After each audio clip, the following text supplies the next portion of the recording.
Greetings from Iceland again, and here you can see the full flight, the first flight.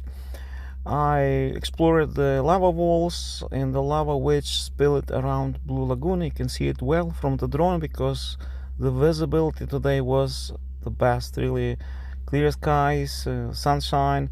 It was cold, about -3, but it was the perfect weather for flying the drone, and you can see the situation around Blue Lagoon in the best possible light. Good thing that with the frost that we had today, you can see which lava is hot and which lava is cold, because wherever you have a hot lava, snow melts away. So the black lava which melted the snow away is the newest lava from December, from the last eruption. In the lavas from previous eruptions, we had 7 eruptions altogether along Sunnukur Giga crater is already covered with snow.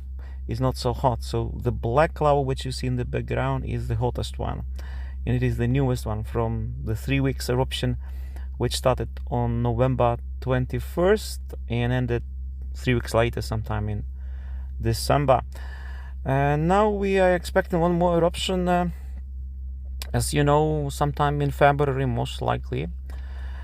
Perhaps in the end of this month, even like the next days. Nobody knows exactly. It's unpredictable, but lava is likely to travel the same way like it came here. Again, perhaps towards Blue Lagoon, or perhaps to the north. Nobody knows for sure, but they are raising the walls, and you will see how high the walls are.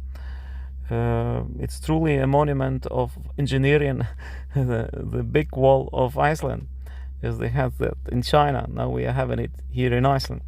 But again, it's against the lava, not against any intruders. It's against subterranean intruders, the lava.